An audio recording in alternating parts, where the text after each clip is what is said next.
Hello everyone, তোমরা কেমন আছো? আশা করি তোমরা সকলেই ভালো আছো। আজকে আমি বিনা রোদ্রে শুকিয়ে বাড়িতে তৈরি করে নেবো মাত্র 10 মিনিটে গরম মশলা। তো প্রথম থেকে শেষ অবধি ভিডিওটা দেখবে, তবেই বুঝতে পারবে। আমি যেখানে থাকি এখানে ঠান্ডার সময় রৌদ্রটা একদমই পাওয়া যায় না, আর গরমের সময় এতটা রৌদ্র হয় যে বাইরে বের হওয়া মুশকিল হয়। তো মশলা বানানোর জন্য এখানে আমি অনেকগুলো গোটা মশলা নিয়েছি। তার মধ্যে নিয়েছি বড় এলাচ, ছোট এলাচ, জাবিত্রী ফুল, লবঙ্গ ফুল, আর এখানে নিয়েছি শর্ট মানে আদাগুলোকে শুকনো করে, আর এখানে নিয়েছি দালচিনি, আর নিয়েছি 3টে জায়ফল। আর এখানে আলাদা আরেকটা প্লেটে নিয়েছি আমি অনেকগুলো জিরে, আর নিয়েছি গোলমরিচ।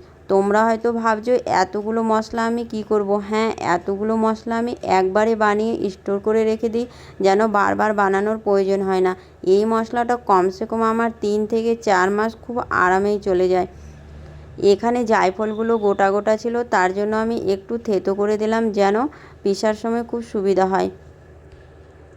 এখানে একটা ভারী কড়াই আমি গ্যাসের মধ্যে প্রথমে রেখে দিয়েছিলাম গরম হওয়ার জন্য। তোমরা যেই বাসনে বানাবে সেই বাসনটা যেন এইরকম মোটা ধরনেরই হয়, নইলে মশলাগুলো নিচে থেকে ভাজা ভাজা হয়ে যাবে। এখানে মশলাগুলোকে আমি ভাজবো না, জাস্ট মশলাগুলোকে একদম রোদ্রে শুকিয়ে যেই ধরনের কড়কড়া করে নিয়ে হয় ঠিক তেমনই করে নেবো। তার জন্য ভারী কড়াই কম্পালসারি আছে।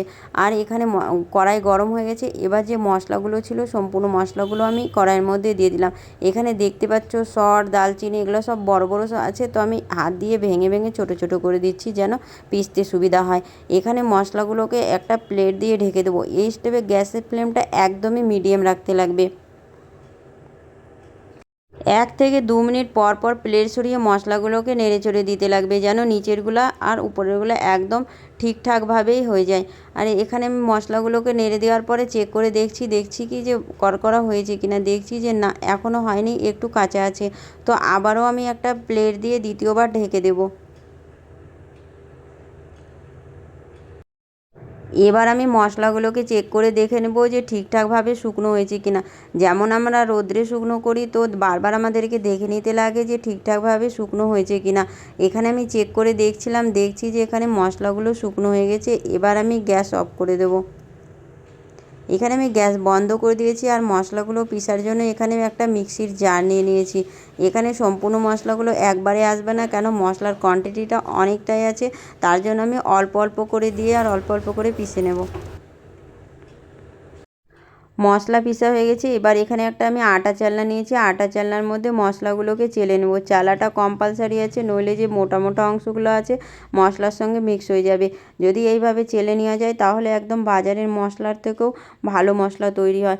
আর এখানে দেখতে পাচ্ছ কতগুলো অংশ বেরিয়ে গেছে। এগুলোকে আমি ফেলবো না, এগুলোকে দ্বিতীয়বার আবারও মশলার সঙ্গে পিষে নেব। এখানে যে মিক্সি জারটার মধ্যে আমি মশলা পিষছিলাম আমাকে একদমই ভালো লাগলো না, কেননা মশলাটা ঠিকঠাকভাবে পেষা হচ্ছিলো না। তার জন্য আমি একটা আলাদা মিক্সির জার নিয়ে মশলাগুলোকে পিষে নেব। এখানে আমি আলাদা জার নিয়েছি, আর দেখতে পাচ্ছ মশলাগুলো কি সুন্দর একদম মিহি হয়ে গেছে। তো আমি এইভাবেই মশলাগুলোকে বানিয়ে তৈরি করে নেব। সম্পূর্ণ মশলাগুলো বানানোর পর লাস্টে এতটুকু মোটা অংশ বেরিয়েছে, এগুলোকে আর আমি নিব না, এগুলোকে ফেলে দেবো, কেননা এখানে অনেকটাই কম আছে। তো মিক্সির মধ্যে আর ঠিকঠাকভাবে পেষা হবে না, তার জন্য আমি এগুলোকে ফেলে দেবো।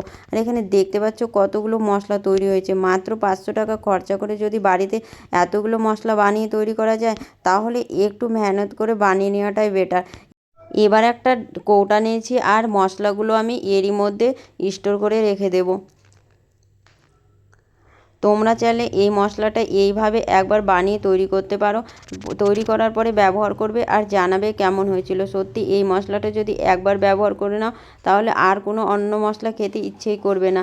আর আমার ভিডিওগুলো যদি তোমাদের ভালো লেগে থাকে, প্লিজ লাইক কমেন্ট শেয়ার অবশ্যই করে দিও। আর যারা ফেসবুক পেজ থেকে দেখছো, যদি পেজটাকে এখন অবধি না ফলো করে থাকো তো প্লিজ ফলো করে দিও। আর যারা ইউটিউব চ্যানেল থেকে দেখছো, যদি চ্যানেলটাকে এখন অবধি সাবস্ক্রাইব না করে থাকো তো প্লিজ সাবস্ক্রাইব করে দিও। এইভাবে দেখা হবে আবার দ্বিতীয় ভিডিওতে। Bye, take care, have a nice day, enjoy.